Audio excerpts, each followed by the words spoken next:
Hi, my name is Mike Sprague. I'm pastor at Scioto Baptist Church, and this is my Tadmor story. My story with Tadmor actually begins back in my late junior high, early high school time. I was sort of attending a CB church. We came up for a fall retreat in November.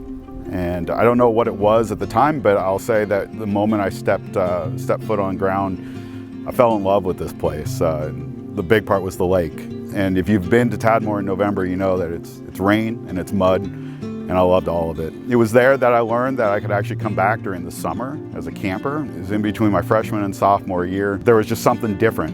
And there was something about the campers, there was something especially different about the staff, something that I hadn't seen before, and quite frankly, it's something I wanted. I spent most of my time on the fishing dock. In fact, my story is all around the fishing dock. I spent every free moment, I think, on this dock. And eventually my counselor picked up on that, and it was a Thursday afternoon. He came out to me and he had a conversation with me. If you knew me back then, actually if you know me now, I can talk forever.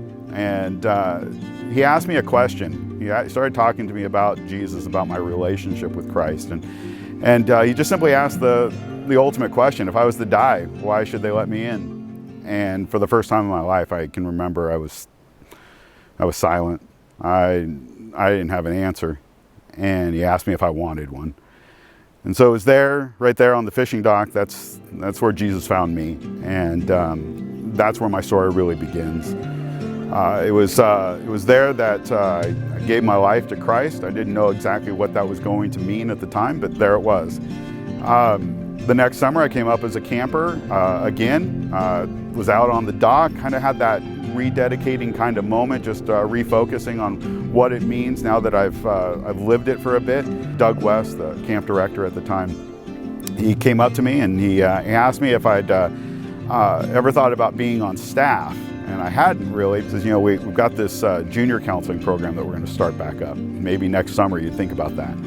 And I did. I thought about it pretty heavy, and so I did. I came back up the next summer. I found myself on a garbage run. I found myself cleaning the bathrooms.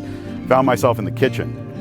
And I found myself loving every single minute of it. And I knew this is what I wanted. And I remember being out on this dock at the end of those 2 weeks, and I just said, Lord, if you'll have me, I want to be back. So summer of '91 was my first summer on staff. I started my summer on the dock, asking the Lord to do what it is that He wants to do with me this summer. I ended my summer on the dock, asking the Lord, please bring me back. I served also then in the summer of '92. This, by the way, was all during a time I was in college. Coming up, being on a volunteer staff didn't make a whole lot of financial sense, but the Lord made sure things worked out pretty well for me. And as each time ended on the dock, I would ask the Lord, would you have me back?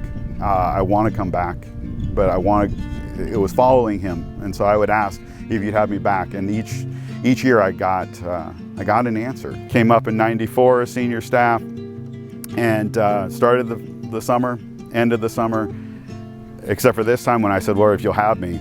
He said, no, not this time. You got other things. I didn't know what those other things were going to be, but all I do know is that as time rolled on, in the December of that same year, I came back up to Tadmor. I brought Wendy, at the time my girlfriend.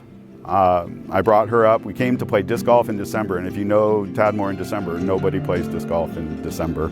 And as we walked around the lake and we approached the fishing dock, I just yammered on about all the decisions that the Lord has given me here and how important this dock has been in my life. And that's where I asked her to marry me. And she said yes. That's when I learned that that's why I wasn't coming back up. Since then, I have returned to this space. I really do consider the fishing dock holy ground. I consider Tadmor holy ground, as in it's set apart. It's set apart for a purpose, and it was set apart for me to learn what my purpose is. I've made a lot of ministry decisions here on the dock. I have made special trips just to come here for the quietness of this space. I cannot stress enough how much God has used Tadmor in my life, whether it be stretching my ministry, helping me understand what ministry is. The foundations of being a pastor were built here, not, believe it or not counseling kids, but cleaning bathrooms and doing the grunt work sometimes. It's learning that one day you're cleaning a toilet and the next day you're sharing the gospel, and they're the same thing. I thank God every day, and any time that I can step out onto this dock, He reminds me that there's more to do, and I'm thankful for that. That's my Tadmor story.